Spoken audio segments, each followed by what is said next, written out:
Welcome to Ill-Equipped History, where two best friends tell you a historical story. And I'm joined by my beautiful, wonderful, perfect co-host, Morgan. Aw, hi. Hi, how are you? A lot better.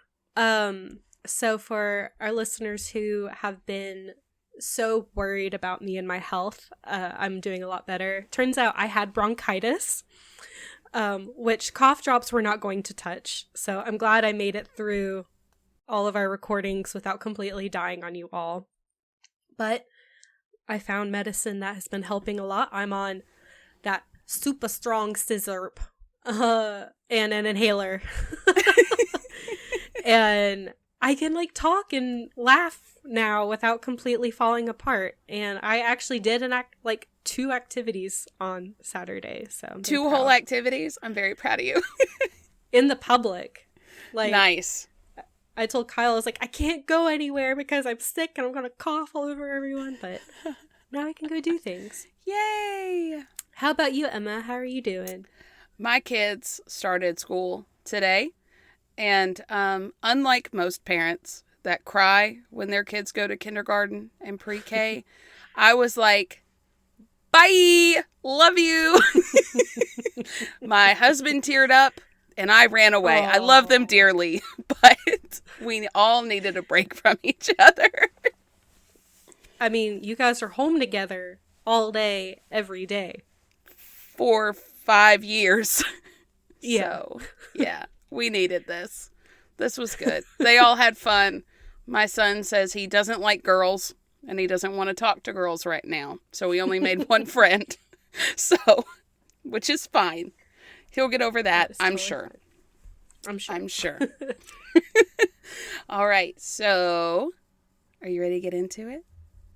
I'm ready. Yay. Okay. No idea what our topic is about today, so I'm excited. It's a roller coaster, so you better, like previous episodes, put the harness on. All right, it's going over my head. I'm locked in. All right, now the skit's going to be like the click clink up the hill. So here we go. Okay. Are you ready? Yes.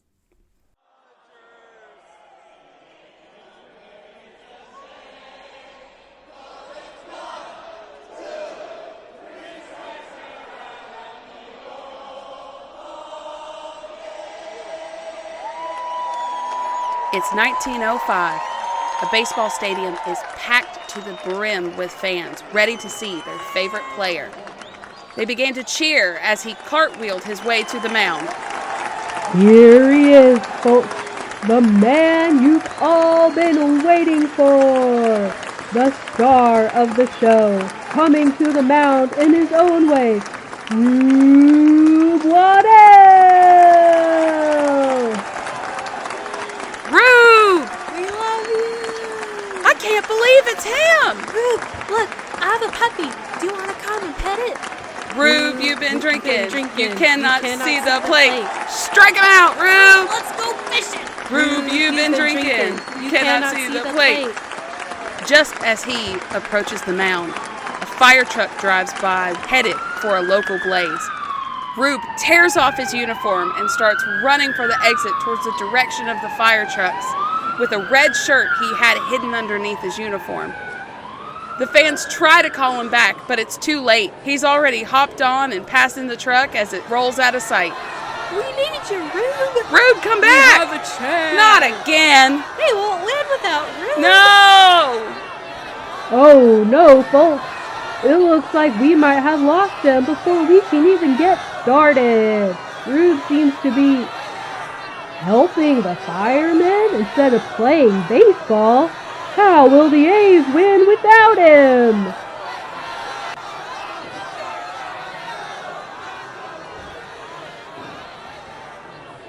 Rube Waddell might be in the Baseball Hall of Fame for being one of the best pitchers in baseball history, but he is better known for being the wackiest baseball player of all time.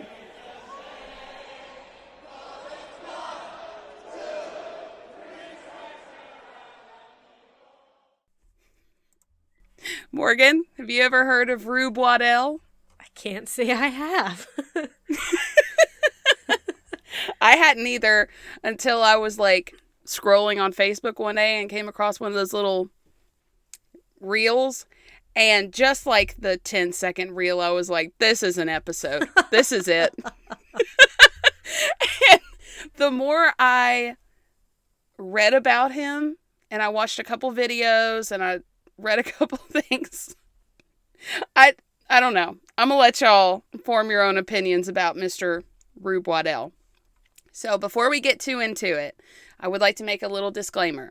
This is the early 1900s, and a lot of these stories are going to sound so incredibly outrageous that you're like, there is no way these are true. But in doing the research, I came across pictures of a lot of newspaper articles, which are faulty, but still pretty darn reliable when it comes to research like this. And sometimes, I mean, detailing these events. Truth is stranger than fiction. Honestly. Exactly. Like, there's so many things that happen in real life, and you're like, that can't happen. And it sure as hell did. Exactly. And, of course, we all have to take these stories with a grain of salt. I'm sure some of them are exaggerated. But even if a quarter of these are true, this guy was insane. In the membrane. And mostly insane in the membrane.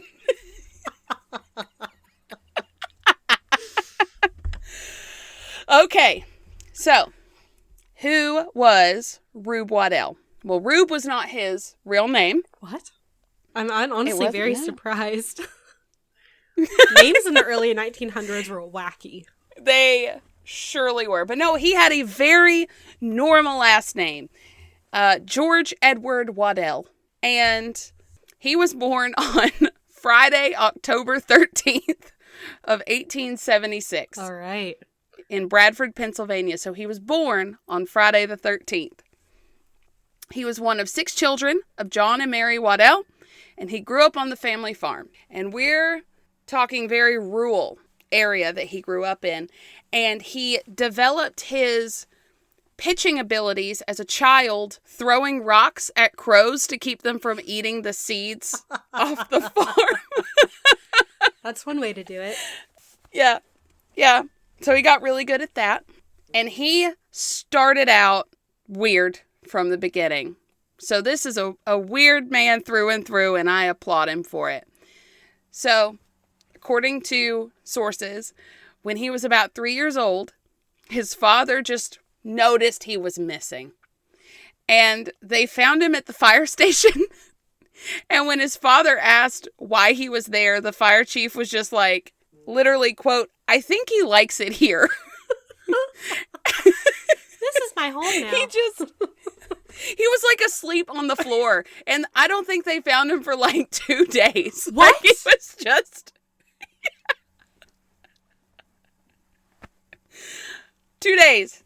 And they finally found him at the fire station. And he was just like taking a nap on the floor at 3. Gosh.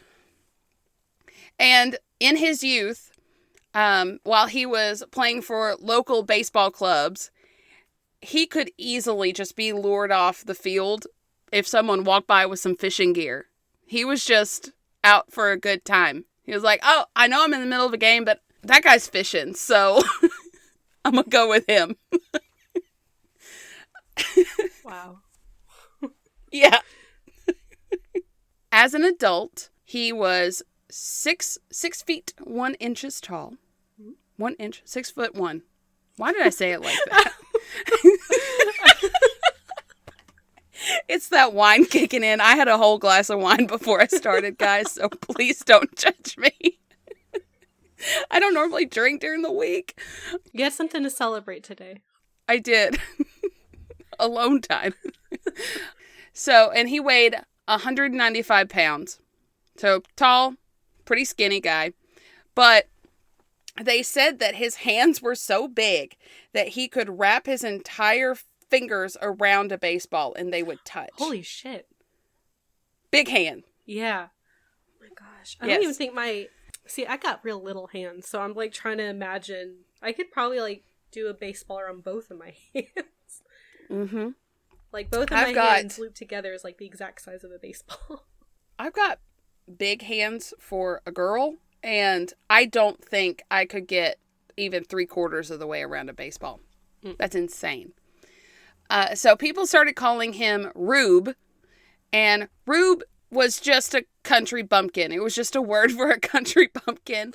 Oh. And he didn't really like the nickname, but it stuck, unfortunately. But all of his friends and his teammates would call him Eddie. His name was George Edward Waddell. Okay, I was like, I thought his first name was George. It was, yeah. Okay, but they called him Eddie. Okay.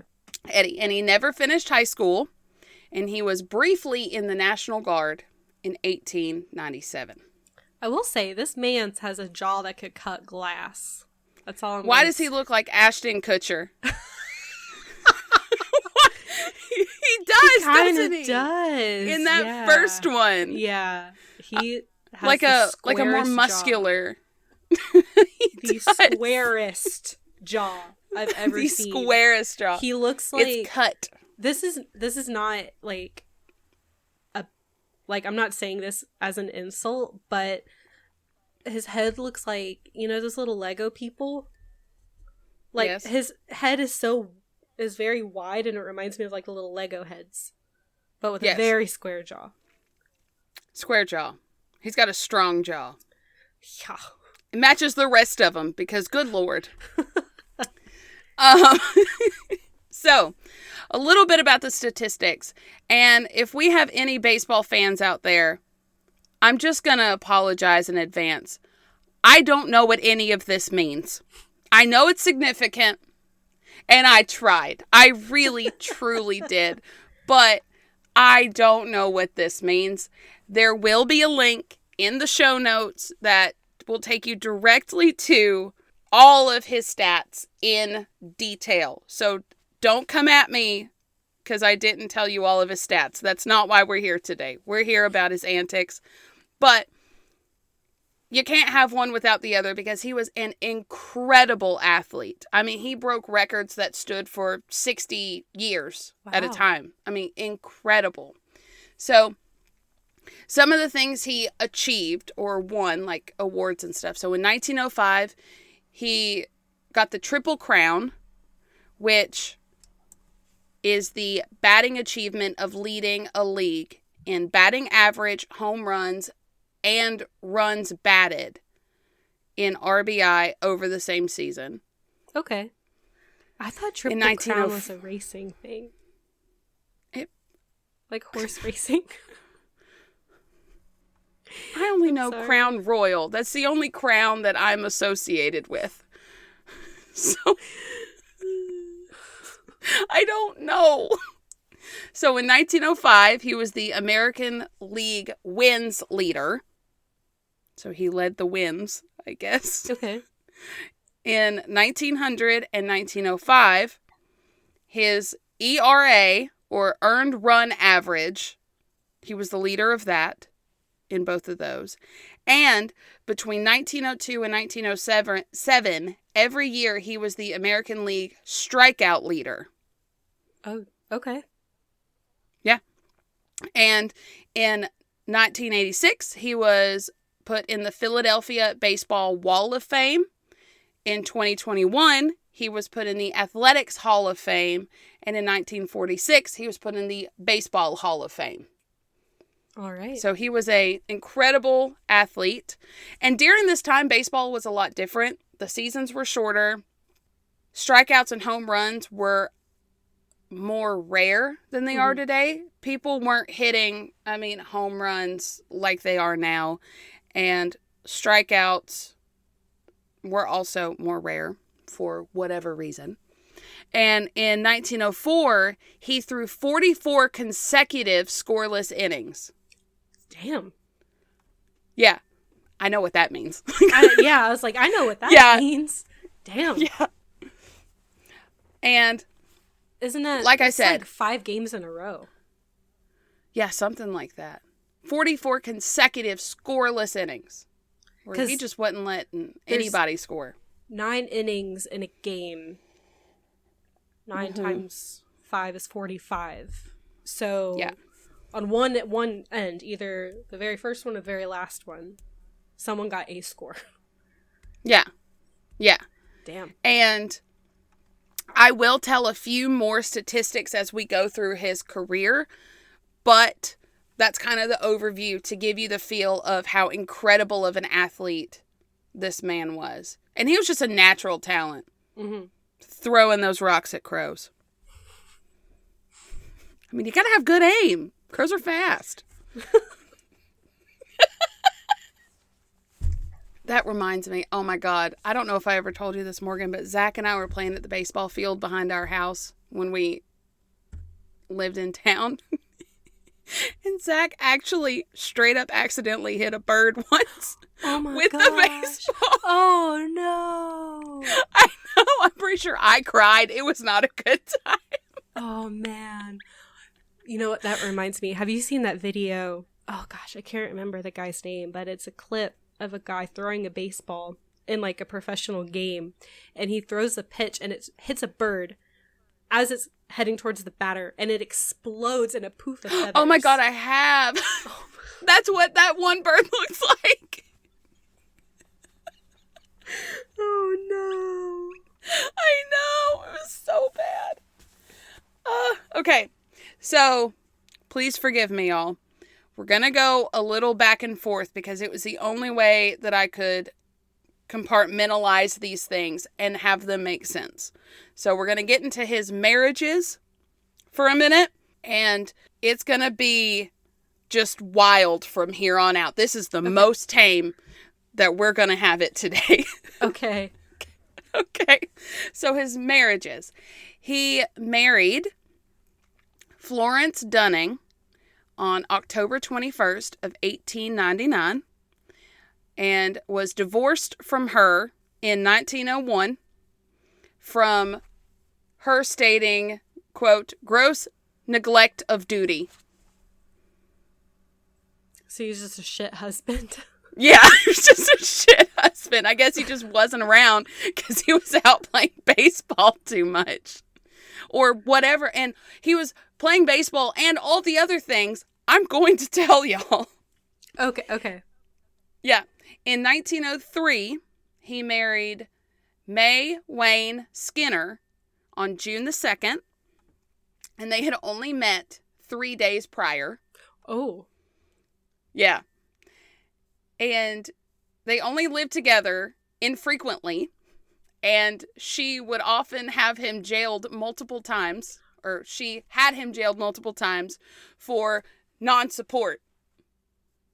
So you can go to jail for that? I guess you could. I guess he wasn't, like, supporting her. You are such a bad husband. Right to jail. Right to jail. And, I mean, they didn't live together, so maybe he wasn't, like, giving her any money to live off of. I don't know, but apparently she had him jailed multiple times for non-support. Wow. And you'll see this again further on, but he had a bit of a drinking problem.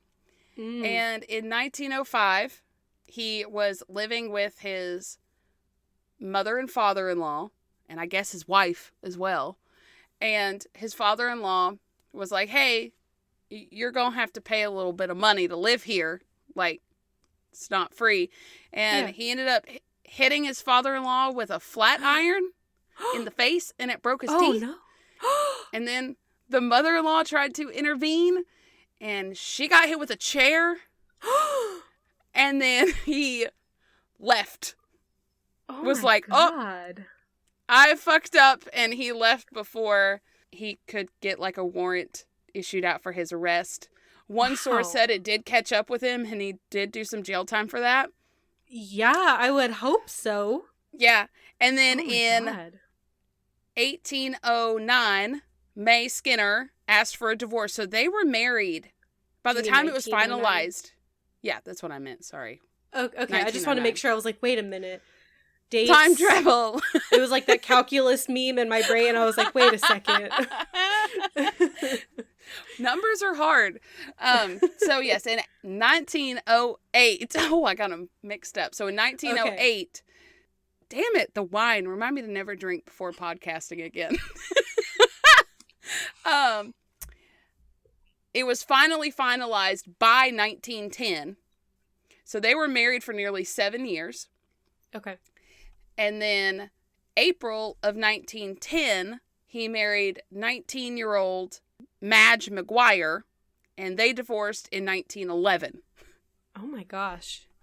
Yes. Now, here are some stories of his marriages / love life that I could not put into actual dates. I don't know what marriages they happened in or what happened. So one says that, and this one actually had a newspaper clipping, or I wouldn't have put it in here, that he took his wife of only 3 months, put her on her head and spun her around like a top, and then hit her because she wasn't spinning fast enough. Like trying to make her break dance is how I imagined it. Why? But why? Because it was He Rube does not Waddell. sound like a good man. No, I'm actually getting the worst of it out at the beginning. Okay. It's really, he was only, not an excuse, he was only like this when he drank, apparently. Okay. And between the 3 marriages, he apparently forgot to divorce one before trying to marry the next one and was almost sued for bigamy. Well, like the second and third one, they ended, it was like back to back, really close. It? Yeah. So that's what I'm thinking happened. And he once put an ad in the papers to find himself a woman to date. And here are just some of the criteria. Oh. He was describing himself as having an easygoing disposition, a splendid physique, and a bear hug that would make any woman happy. Okay. And when not under the influence of sinister forces, is docile and affectionate. Sinister forces. He's looking for... Libations are sinister forces. That you can absolutely refrain from partaking in. He was looking Lordy. for, quote, peroxide blondes. So apparently he liked those bleach blondes. And only unkissed, unhugged, and unspooned women. You had to... Wow. How do you prove that you've been unspooned? Are you a skin virgin? Lord. I know. And he was looking What? for between the ages of, now listen, remember, a different time, it's still gross, 14 to 40. But a broad, such a broad spectrum. Is the broadest. Wow. Do you know how old he was at this time? I don't, but he only lived to be 37. So it had to have been between the ages of like mid-20s to 30s, something like that. I was about to say. I would say. I think he was probably in his 20s around this time, but 14 to 40. I'm not even done yet. Oh, Lord. Widows could apply only if their husbands had been hanged. Sorry, I keep laughing at your faces. It does give a reason, stating that, quote, grass and sod widows have too much of a habit of bragging about the virtues of their former husbands. So he didn't want to be outdone by their criminal dead husbands. Yeah. Wow. Yes. And also, no women with half or full set of false teeth were accepted. Bridges and other fillings would not be objected to. And that was just some of them. Goodness. Yeah. Goodness. Wow. I know. This guy's he's something else. Yeah. I told you this is a ride. This is a ride. I was not expecting this. I was like, oh, baseball shenanigans, not what this is. What this is. Okay, now we're finally getting into the baseball shenanigans. Okay. Or mostly baseball shenanigans. You're welcome. Okay. We got the marriages out of the way. Goodness. Yes, so all the teams that I'm going to list are like the official teams that I was able to find on like the baseball official websites and stuff. He did play for some local teams here and there. I could not find a comprehensive list of literally every team he played for because he would just like go play for a club here, a club there and stuff. So these are like the big leagues, college stuff and all that. So in college, remember, he did not finish high school, but he did get a scholarship to Volland College, but he didn't go to class. He just got paid in free chewing tobacco and $1 a game to play on their baseball team. And he averaged 15 strikeouts per inning. It's worth that $1. And during one of the games, they were supposed to play the town of Mercer. And the Mercer team kidnapped him at gunpoint and made him play for their team instead of Volland. And then Mercer won, and they still gave him $1. They still paid him and let him go. They just didn't want to lose. It was a simpler time. Y'all, I'm shooketh. I'm shook. What a time to be alive where kidnapped at gunpoint to play a baseball game, but he still got his $1. Oh my god. Yeah. Hey, $1 was a lot back then. What year was it? It's like 1912? 1897 is when he went to his first like big league. So before that. So 1896. So it's honestly $1 in 1896 is $36 today. Oh, well, okay. So he's no, only paid $36 a game. That's not enough to be held at gunpoint. No. Fuck your $1. Get that gun out of my face. Oh my gosh. We haven't even made it to the big leagues yet. Oh my gosh. That's just college. Kidnapped at gunpoint in college that he didn't even go to. No, he just like played. Here's your $1. Here's your cigarette. All right, go have fun now. Bye. Okay, so on August 25th of 1897, he was signed as a free agent with the Louisville Colonels, where the manager was Fred Clark. He had made such a big impression in his, college days. After being signed, he arrived at the team hotel, because they traveled, of course. So he arrived at the hotel at like 2 a.m. And what's everybody doing at 2 a.m.? Sleeping. Mm-hmm. So he decided he wanted to introduce himself to the manager right that second. So he knocked on the manager's door at 2 a.m. And Fred Clark was like, "Go fuck yourself." Like literally that's apparently what he said. Rube was like, "Well, fine. I'll go wake everybody up."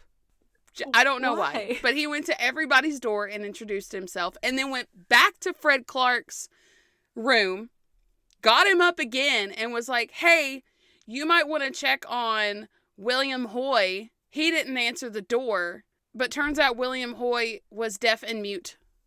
So he couldn't. Oh. I know. He was on the baseball team. That's pretty great. Yeah, he was out there killing it. Good for him. But what an asshole to wake everybody up at 2 a.m. and just be like, "Hi, I'm Rube." I'm Eddie. Or I'm Eddie. Eddie, Rube, whatever. I understand why everyone called him Rube now. Yeah. And he was known. This is when he really started getting the unreliable reputation.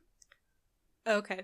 So he was known for just showing up with like 2 or 3 minutes before he's supposed to throw the first fucking ball.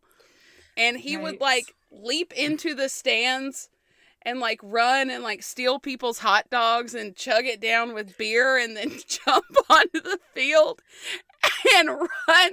But he'd be in civilian clothes. He'd be in like regular, like, people clothes. So he would just strip down and put his uniform on the field, but he never wore underwear. So he was just naked on the field. What a chaotic maniac. So, obviously, Fred Clark is like, get this fucker off my team.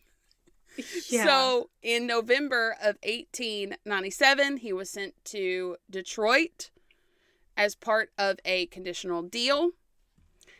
But in September of 1898, he was sent back to the Colonels. Sometime before 1899, the Colonels loaned him to Columbus Grand Rapids. And then in September of 1899, he returned back to the Colonels. So poor Fred Clark just keeps getting him back. Everyone else is like, we don't want him either. Yeah. Take him back. So this is when things started to change a little bit. So on December 8th of 1899, he was traded along with a couple of other players from the Colonels to the Pittsburgh Pirates. And but the Pirates were purchased by the Colonels. They did a whole reconfiguration in the early 1900. So he got moved. And then so Fred Clark is still not rid of him. Not quite. Or was he? Okay. He was. When he went to the Pirates, it was a different manager. In July 25th of 1900, he was traded by the Pittsburgh Pirates to the Milwaukee Brewers, which is a fucking awesome name, by the way. Yeah. And at the Brewers, Connie Mack was the manager. Connie Mack in the future is going to be a big integral part of his life.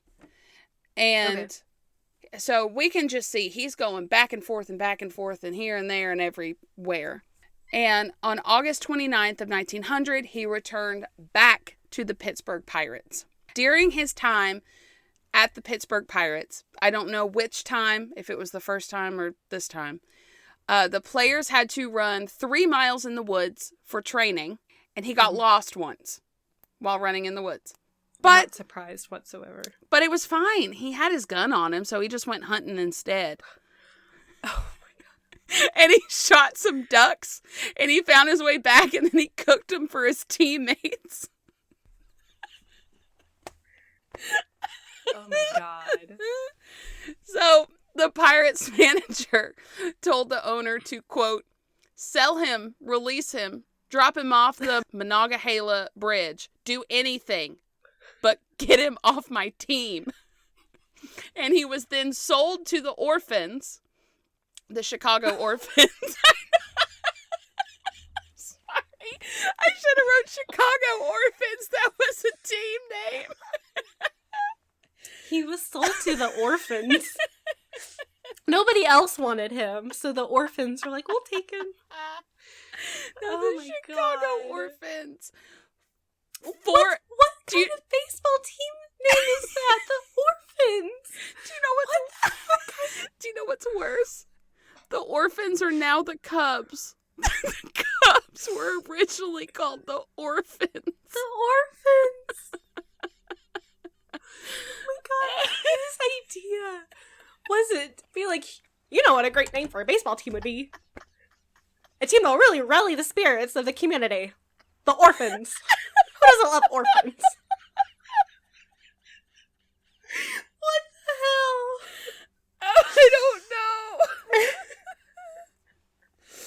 But they wanted rid of him so bad, they sold him, like, instead of money, they just gave a cigar for him.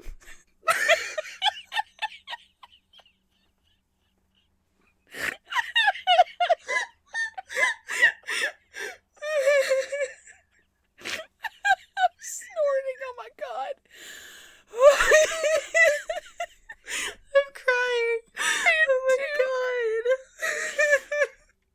Okay. Yeah. All right. So he was purchased by the Chicago Orphans for a cigar. Like I said. Must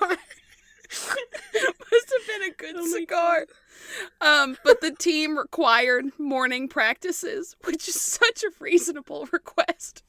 And he hated them so much that he never went to any of them, and he got suspended in like 6 months. Oh my god. So he jumped from the Orphans to the Los Angeles Lulus. I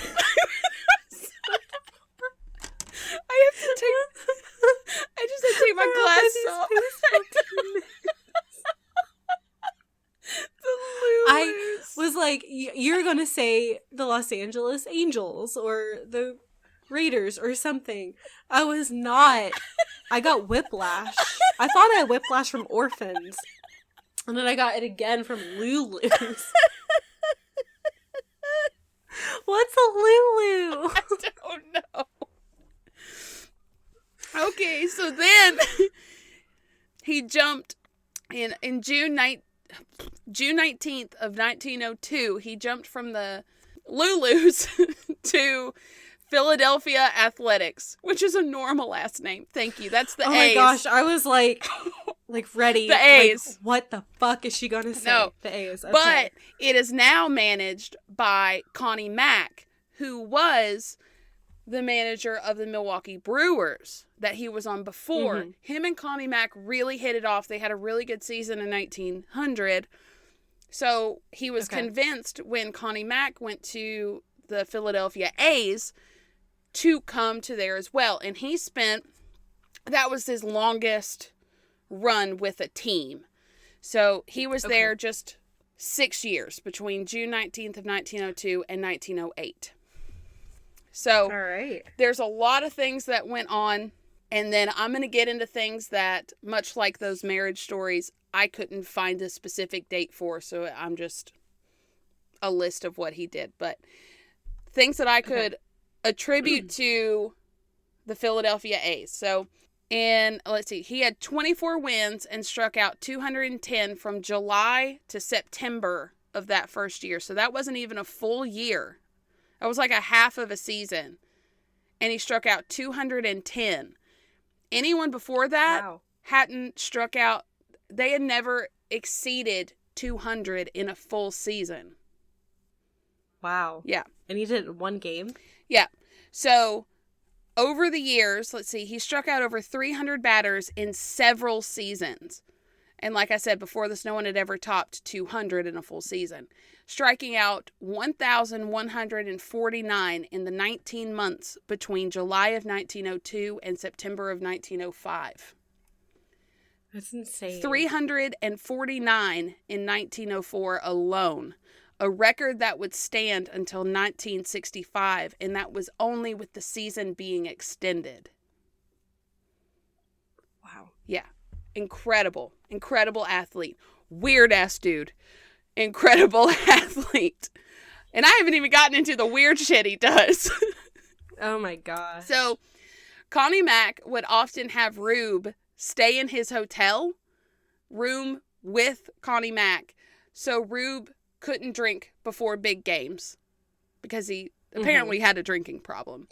But he would. So he finally had someone that knew how to manage him. Yes. Connie Mack was like, I'm going to make him, give him some guardrails, something, right? Right. Because he's too big of a talent to just let go because he's kind of eccentric.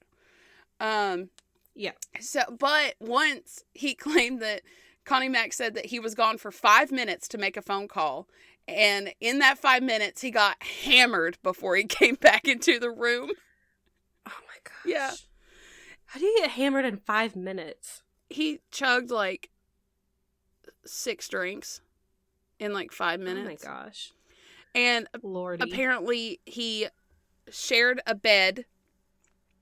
And this wasn't uncommon when you're traveling like that. Mm-hmm. You have to, share a bed sometimes. And he was assigned to share a bed with a guy whose last name was Schreckenghost. And on road, what a last name. I know, On road trips, he would eat animal crackers. Some sources say shelled peanuts. He would eat the crackers in the bed, and that poor man was so tired of like sleeping on either animal crackers or peanut shells that in the next contract, they had to put, "You can't eat in the bed," in his contract. Oh my gosh. Stop being a slob. Yeah. Connie Mack made him, quote, "captain of the balls," so that, I know. He needs a job. He needs a job. He needs a task. So that players had to get balls only from him because he hated practice so much. It literally kept him engaged. And he enjoyed it until he realized that he had to be the one to retrieve the balls when they went too far. But that was Connie Mack's way of making him run. Because he didn't want to run. You know, I do have to say props to Connie Mack for getting like a grip on him. He was putting the work in, truly. Yeah. He once got seriously hurt fighting over a straw hat with one of his teammates. He hurt his shoulder. Why are they fighting over a straw hat? Because he said it looked stupid, and then it pissed off his teammate, and then they had a little scuffle, which resulted in the hat being damaged, which then made them actually fight. Oh my God. This is so ridiculous. I know.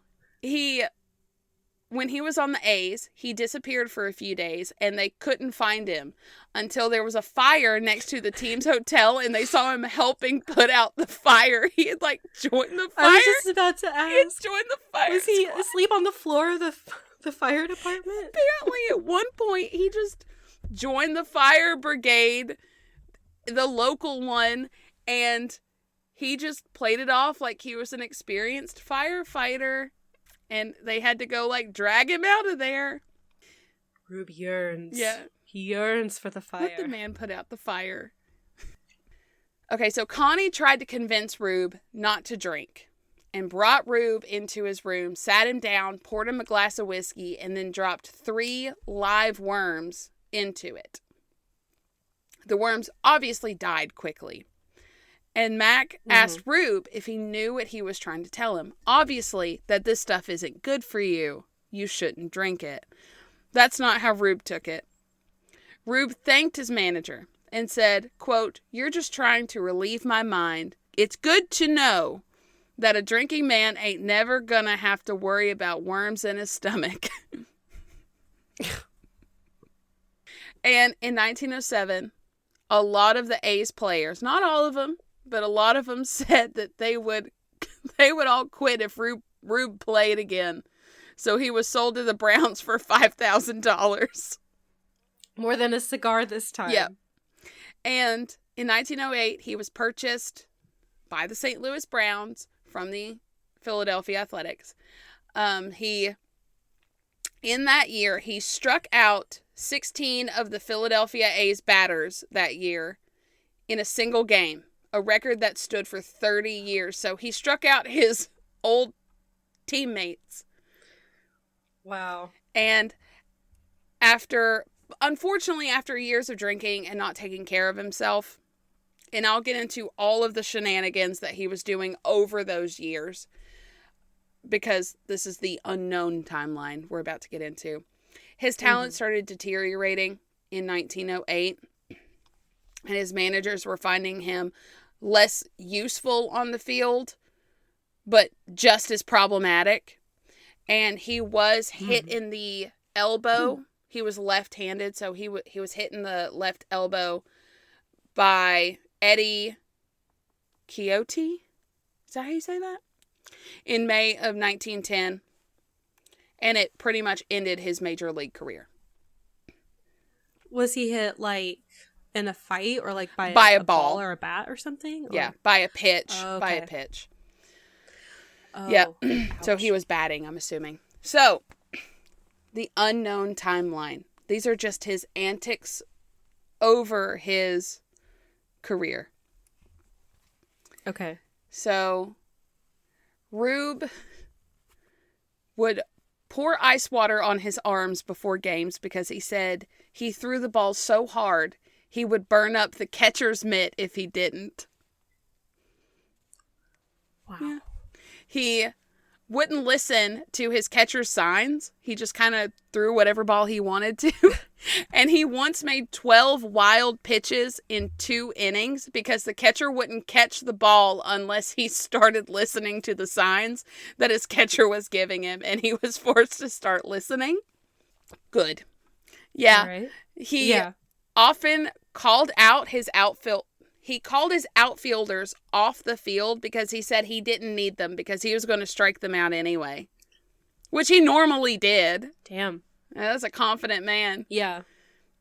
And he was said to have run off the field in the middle of a game if a fire truck drove by to assist in fires.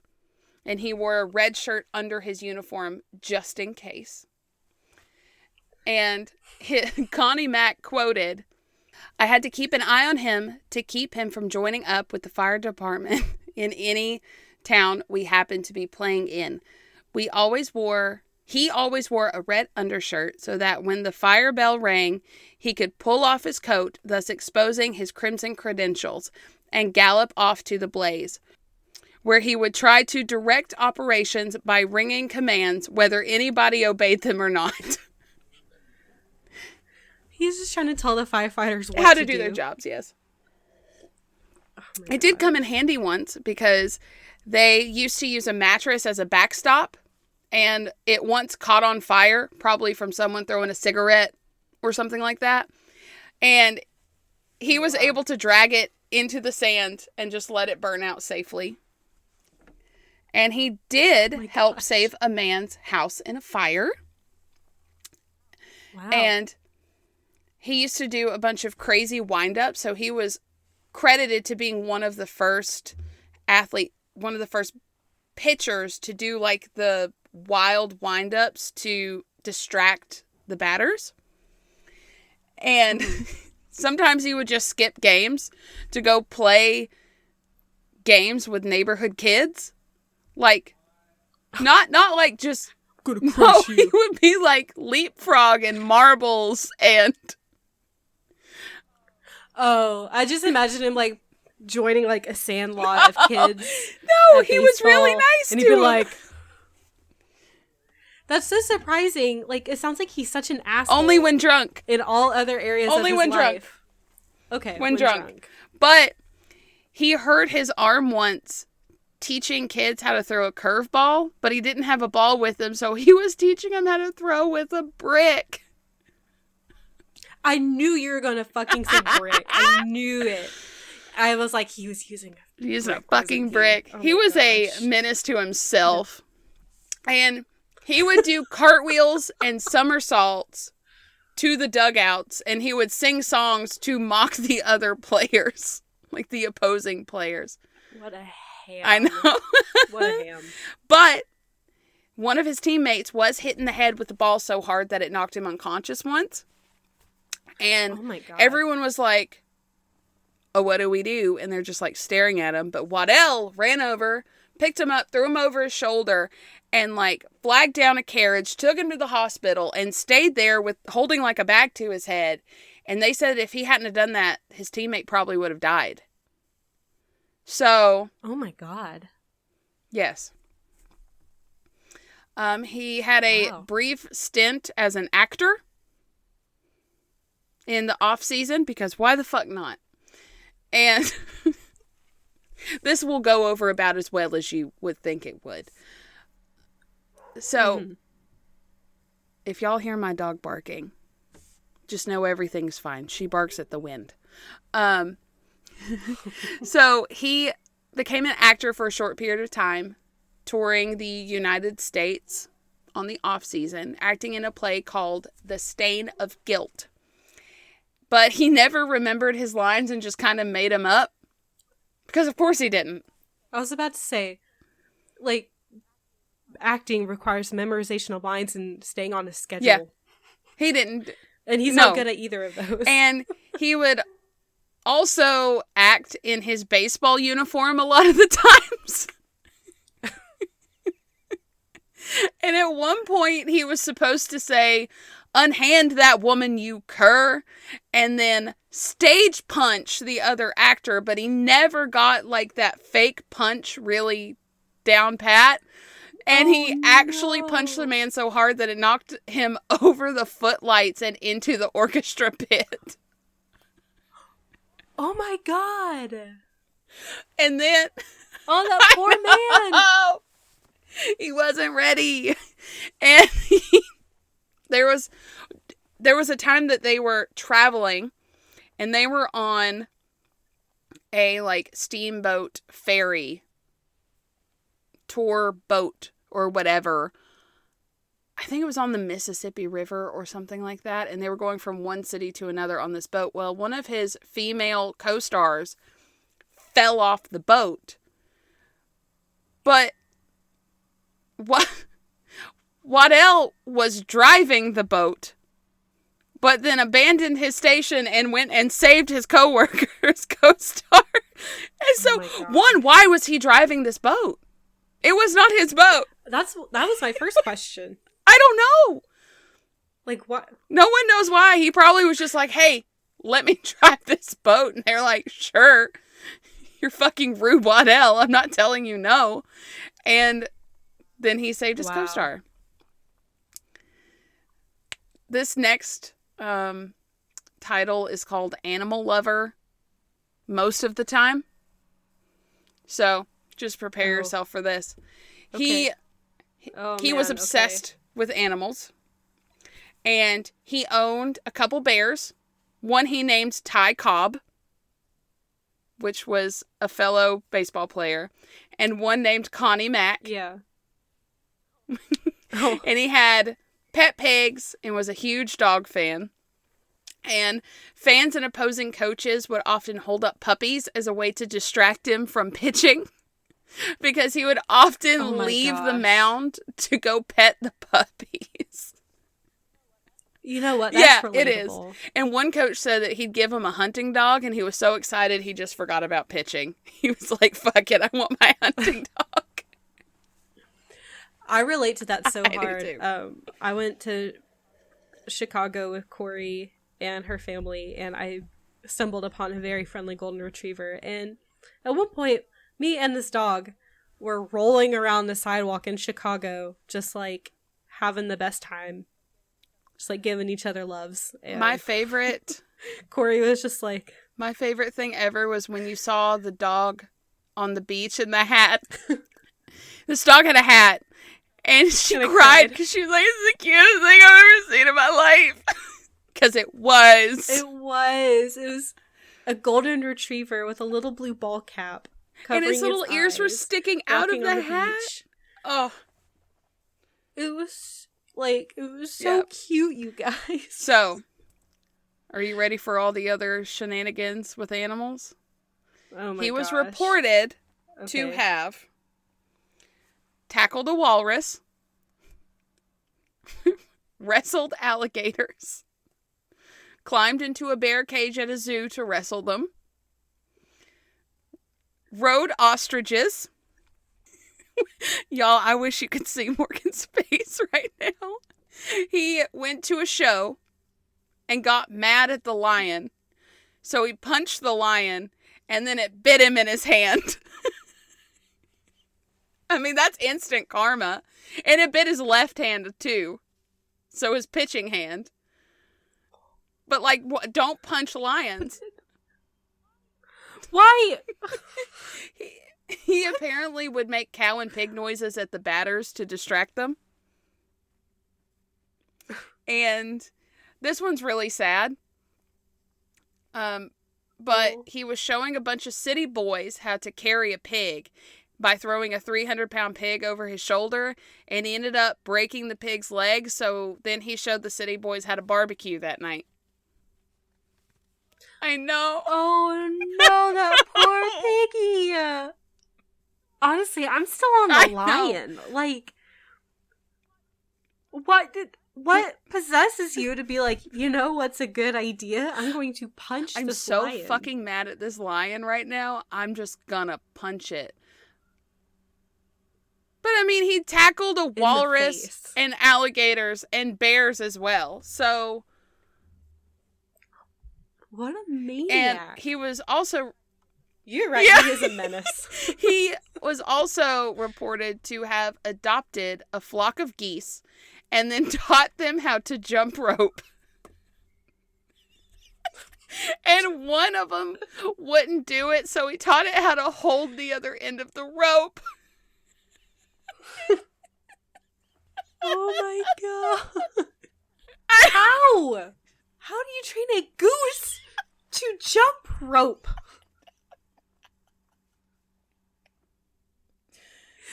What? No. Oh my gosh, my face hurts. I feel like my voice sounds so stupid because I'm just trying to talk through laughing.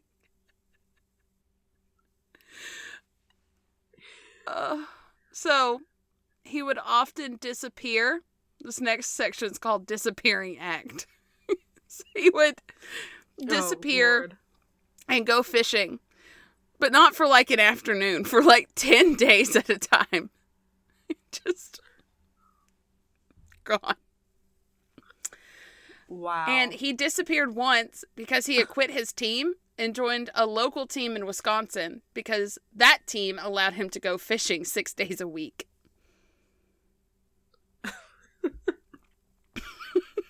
That was like part of his contract. It's like, dude, we don't need you to practice. You can go, you can fuck off for 6 days, come at the games, and you can fuck off for 6 more days.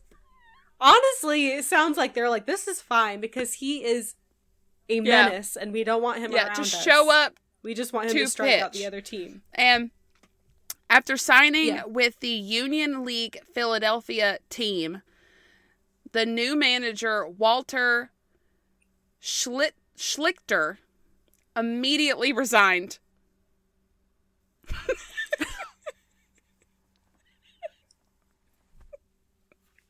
Later that season, with that team, they were supposed to play a team from Paterson, New Jersey, where 3,000 people showed up to see Rube play.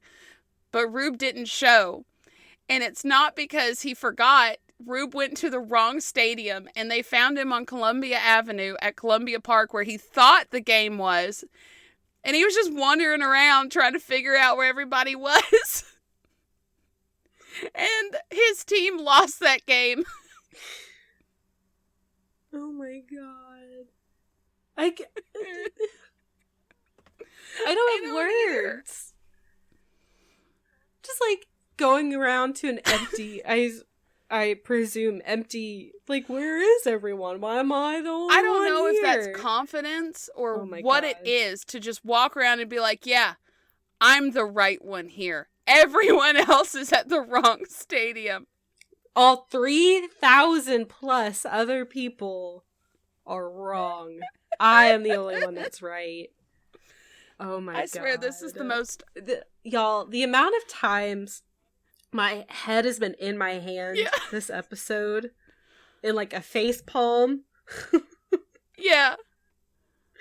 I'm gonna have like a red mark on my head. Probably. On my face from just like my palm hitting it so often. And listen, we've got 3 more little sub things. This man. Okay. Okay, so he liked to fight, apparently when drunk. And he once fought a professional wrestler, Frank Gotch, where he was body slammed by Frank Gotch, because of course he was. And he was out of playing baseball for a few games. He accidentally shot his friend in the hand once. Yep. Oh my god. He was getting a handkerchief out of his pocket at a hotel lobby. And his gun, I guess when he pulled his hand back out, his gun fell out of his pocket and discharged. It didn't hit anybody. It just hit the wall. But he just straight up picked up his gun and walked off like nothing happened. I thought you were going to say that's how he shot his friend in the hand. This was a separate incident. Oh my god. So, during a game, a fan was heckling him, And the fan was a famous ticket scalper and gambler. And I guess Rube got really just fucking tired of being heckled at that moment. And he jumped into the stand, punched the guy in the face, ripped off his coat and his shirt for some reason, and drug him back down to the field by his neck. And the police just came and took the fan away. And then he was reported to have pitched the rest of the game better than ever. Wow. That is quite a response to a heckler. And he hurt his hand in a fight, I guess at a bar or something like that. But he was going to be fined by his team manager, Jim Hart. But he got out of the fine by telling Hart that he was just defending Hart's honor because the guy that he beat up was talking trash about Hart. And Rube was only drinking pop. And that was completely made up. Of course it was. Yeah. And he got sideswiped by a car in New York. And then he ran the car down, jumped on its sideboard, and was screaming at the driver. But Rube didn't want to fight the guy. He just wanted $15 to replace his ruined clothes. I thought you were going to say he punched the car. I was like half expecting and he just punched the car. He's unpredictable. You don't know what he's going to do. $15. God. What's $15? Probably. Well, if $1 was, what, 37? It's almost $500. Oh my God. He must have been wearing like a suit or something. $500? I think he just wanted $500. Probably to go drinking. Oh man, this makes a future story make a lot more sense. Okay, so he got in a fight in Camden, New Jersey once, and Connie Mack was trying to teach Rube a lesson. So Connie Mack staged a hearing to scare Rube into behaving. And he got a police lieutenant to play a judge and got the guy he beat up to come in. Unfortunately, the guy he beat up was basically mummified in bandages, so he couldn't really be of much assistance. But the judge, quote, judge, placed him under a $300 bond and a threat of 6 months in jail if he misbehaved again. And it scared him straight for about a month. Just a couple weeks. A month. And here's the story I said that it was about to make sense. Connie Mack gave Rube a gold watch as payment or I don't know what. And Rube lost it and pleaded with Connie with tears in his eyes about what can be done to find my watch. So Connie put an ad in the paper for $20 for anyone who could return the watch. A local bar owner returned it. And then Rube went to that bar later on because he then had a $20 credit at that bar. So he just got Connie Mack to pay for his booze. And we just established that $15 was about $500. Mm-hmm.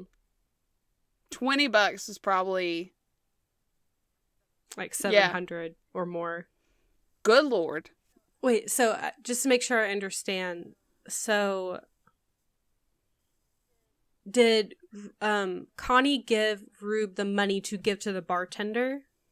No, the bartender got the reward. So in my head, I think Rube was like, I've got an idea to get a $20 credit here. When you see an ad in the paper, return this watch to Connie Mack. Connie Mack will give you the money. You give it to me as a credit. Oh, okay. So they were in cahoots. Okay, wow. That's elaborate, isn't it? It's very elaborate. Okay. And so opposing fans started to cheer. Rube, you've been drinking. You cannot see the plate. That was in our skit. So later years and death. So like we said earlier, he had that hit to the elbow in 1910, and that really ended his big league career. So in 1911, he played for the Minneapolis Millers, and he had a 20-win season that year. And then in 1913, he played for the Minneapolis Rough Riders, the Millers, and the Virginia Ore Diggers, kind of intermittently. But he was never at that the way he was before. And one of the reasons that he wasn't the way he was before was because during the winter, Rube was living in Hickman, Kentucky by the Mississippi River, and he had warned the townsfolk that it was going to flood. So he started sandbagging the riversides at night and ended up staying out in the freezing cold for like 13, 14 hours, and he ended up catching pneumonia. And after that, his health was never really the same. And while he was pitching for the Virginia Ore Diggers, he collapsed on the mound several times and was coughing a lot in the summer of 1913. And then later on that fall, he was picked up off the streets in St. Louis. And at that point, he had tuberculosis. Oh, I know. No. So his sister lived in San Antonio, took him in thinking the warmer climate would help him, but it was too far gone, and he was placed in a sanatorium until his death. But he died, guess what day? Friday the 13th? April 1st, April Fool's Day of 1914, and was buried in the San Antonio Missions Burial Park. And he was the first player celebrated for just his looniness. That's a word for it. And I've got some quotes about him. So Connie Mack once said, "He had more stuff than any pitcher I ever saw. Cy Young called him a damn fine pitcher, but he ran his mouth quite a bit." The A's first baseman, Harry Davis, said that, quote, "Too much was made of his eccentricities and too little of the other side of his nature. Waddell had a kind and lovable disposition." So apparently he did when not drinking. And the Los Angeles Times said, quote, "Many a good laugh has been stilled by the announcement from San Antonio, Texas, that George Edward Rube Waddell has been called out by the chief of umpires. The eccentric left-hander probably gave the baseball public more successive laughs and shocks than any other diamond figure." The Milwaukee Centennial said, quote, "Let it be said now that Waddell saved the American League from the rocks of bankruptcy." Wow.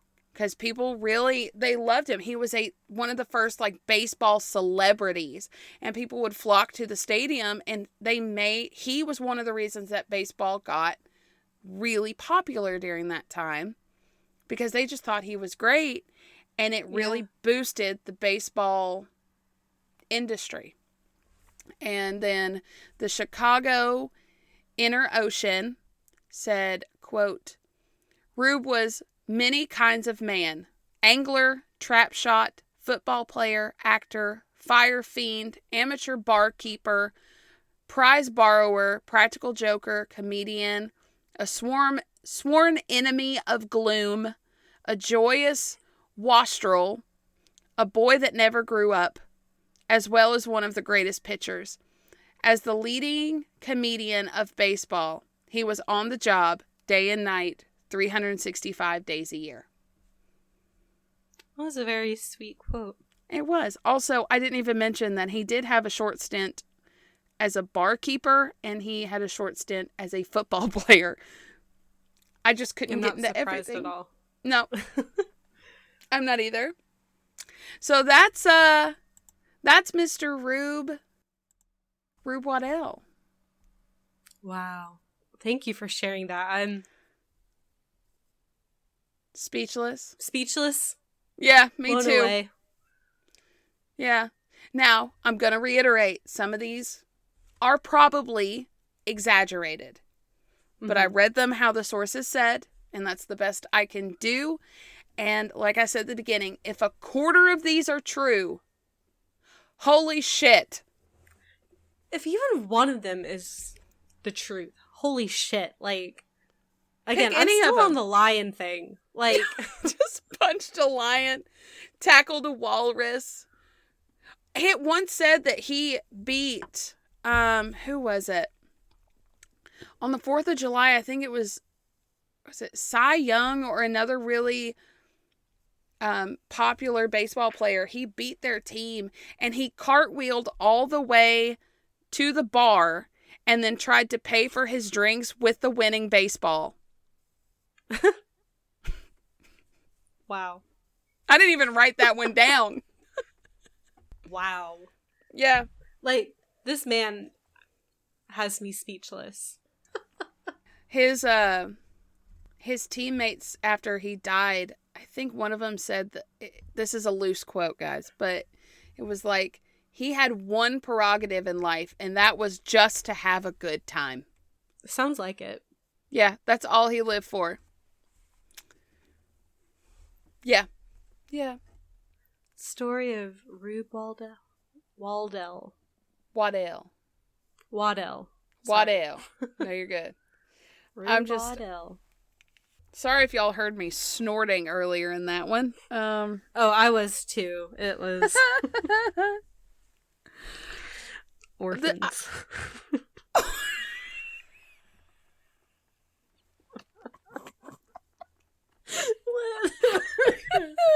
He was sold to the orphans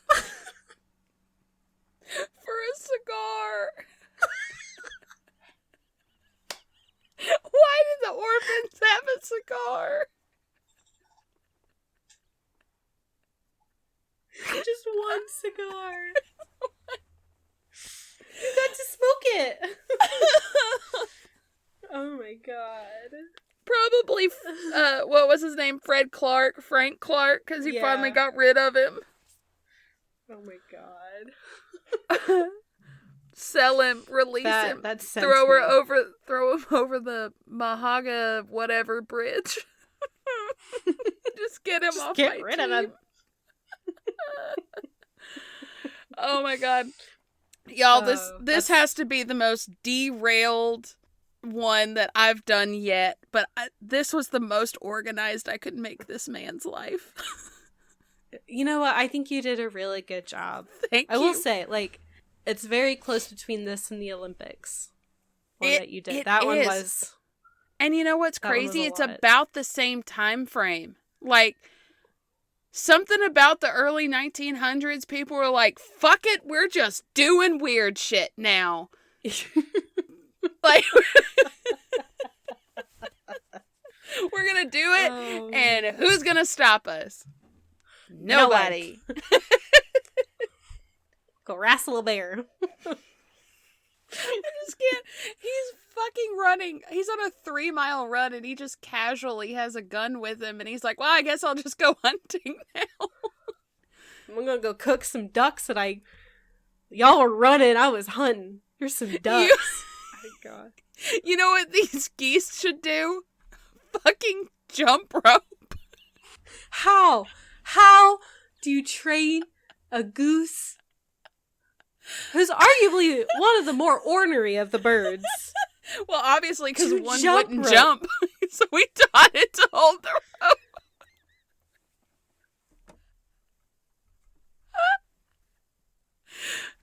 Oh my god. And there was one, my god, I gotta look it up. Let's see. It's almost like a baseball card, almost. Look, it's the puppy. Okay, guys, I'm putting this one on Instagram and Facebook, but it's a lion. He's cuddling, and I cuddling an alligator and a puppy, and a lion is trying to attack him in the background, and someone just doodled this. Like, it looks like a baseball card kind of feel to it. Yeah. I mean, he's in his baseball uniform, and it says Rube Waddell. On the bottom left, it says the United States absurdity. I like that. Oh my God. But I mean, honestly, I think this really encapsulates who he was. It truly does, because good Lord. Good Lord. Good Lord. Oh my God. Okay, so All right. I don't know if I'm sorry or you're welcome, guys, for that one. You know what? Like, I'm glad that there's a really funny one, because mine coming up is a little bit more dry. That happens. A little bit more serious. So I'm glad we had a really funny one to kind of lighten the mood up before. It's not like sad, sort of. It's just, it's very dense. Yeah. Just so y'all are aware, because I love torturing myself with these super crazy topics. Well, we keep torturing each other, like ourselves, with different kinds of crazy. Yeah. You know what I'm saying? Like you have like the more serious, the heavy ones somehow. And I don't know how I end up with these. I have no idea. I'm letting the universe tell me. I'm very glad you do. What my topic is. I'm very glad you do, because this was very enjoyable. Editing those cry laughs is going to be fun later. So, if you want to hear more of our whatever this is now, I think we've surpassed shenanigans with this episode. You can find us on, well, one, anywhere you get podcasts. So, anywhere. And you can find us on Facebook at Ill-Equipped History Podcast Group, and Instagram, Ill-Equipped History. You can email us. We did have a listener email. Big shout out to you. Thanks for emailing us. So you can email us at illequippedhistory@gmail.com. Like, share, tell your friends about it, shout it from the rooftops, car windows, at the school pickup line, you know, whatever you got to do. Get the word out. Play us on blast. Yeah. As loud as you can. Annoy your neighbors with us. So, I guess we're going to go, and we'll see you next week. Okay, bye. Okay, bye.